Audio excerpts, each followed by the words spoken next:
Bonjour à toutes et à tous, le pourquoi du comment, c'est presque fini. Bon, pas là tout de suite maintenant, mais c'est quand même l'avant-dernière émission de la saison. Donc je vous propose d'en profiter pleinement avant les vacances, même si vous aurez tout le loisir de revoir les épisodes en replay sur le site de KTO et sur les réseaux sociaux. En attendant, j'ai envie de vous mettre dans l'ambiance de la fête de la musique. Meilleure innovation d'un homme politique, vous en conviendrez. Une idée de Jack Lang, bien sûr, en 1982. Ce qui me donne envie de vous poser cette question. Est-ce que vous savez d'où vient la gamme musicale Do, Ré, Mi, Fa, Sol, La, Si? Est-ce qu'on vous a dit en cours de musique au collège qu'elle a une origine religieuse? Non? Ça ne m'étonne pas, parce que c'est une histoire qui n'est pas très connue et je vous la raconte. Si on revient au premier siècle de l'humanité, on imagine bien que la musique, le chant, les rythmes sont apparus très tôt. Mais il a fallu évidemment quelques milliers d'années avant qu'on commence à écrire la musique, donc à permettre à d'autres de la lire et de la jouer ou de la chanter à leur tour.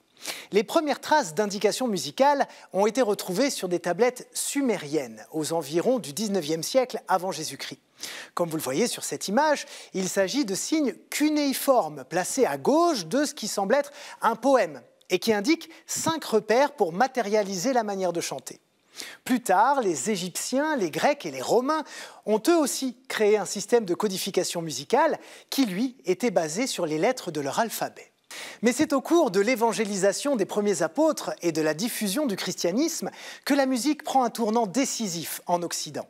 C'est le moment où le chant prend une dimension liturgique. Il permet d'associer les fidèles à la prière et à l'action sacrée des prêtres. Mais à l'époque, la transmission de la musique est encore orale. Et elle n'est enseignée que dans les écoles de chantre.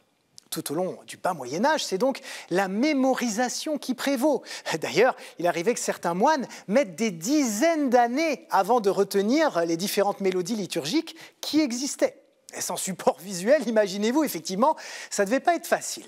Et c'est au XIe siècle que naît la gamme telle qu'on la connaît aujourd'hui. Son auteur, c'est un moine italien du nom de Guido d'Arezzo. Il s'agit d'un bénédictin de la communauté de Pomposa, au nord-est de l'Italie, qui était étudiant en musique liturgique et formateur de jeunes chantres. Il invente ce qu'on appelle la solmisation, c'est l'ancêtre de notre solfège. En fait, il décide d'emprunter la première syllabe des 6 premiers vers de l'hymne à Saint Jean-Baptiste, un texte latin du poète Paul Diacre, qui a la particularité de monter d'un ton à chaque début de vers. Ce poème liturgique dit « Ut queant laxis, resonare fibris, mira gestorum, famuli tuorum, solve polluti, labii reatum, sancte Ioannes ». Ce qui signifie que tes serviteurs chantent d'une voix vibrante les merveilles de tes actions, absous le péché des lèvres impures de ton serviteur, ô Saint Jean. Et regardez, si on garde les premières syllabes, on les a, les 6 premières notes de notre gamme. Un moyen mnémotechnique extrêmement astucieux et pédagogique pour des élèves qui devaient avoir quelques problèmes de mémoire ou la flemme tout simplement d'apprendre tout par cœur. Au choix, ou les deux. Guido d'Arezzo rend également systématique le principe de la portée. Les notes prennent donc chacune une place précise sur ces lignes et ne sont plus marquées à côté du texte chanté. Mais avec tout ça, il est passé où le ut? C'est vrai, on ne l'utilise plus aujourd'hui dans la gamme.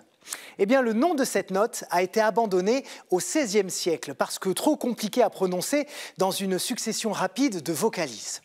Des religieux italiens auraient donc choisi le Do en référence à la première syllabe de domine, qui signifie Seigneur en latin.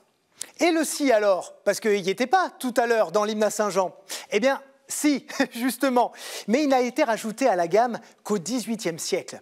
En fait, on a pris les 2 lettres acrostiches du dernier vers du poème qu'on a découvert à l'instant, Sancte Ioannes, pour faire donc la 7e note de la gamme. Et voilà comment, siècle après siècle, la notation musicale, inventée par un moine italien, s'est propagée, principalement dans les pays latins, puisqu'en Allemagne et dans les pays anglo-saxons, la musique est écrite avec les lettres de l'alphabet. Et voilà, vous savez tout. Merci pour votre attention et je vous donne rendez-vous la semaine prochaine pour le dernier épisode du Pourquoi du comment de la saison. Ciao!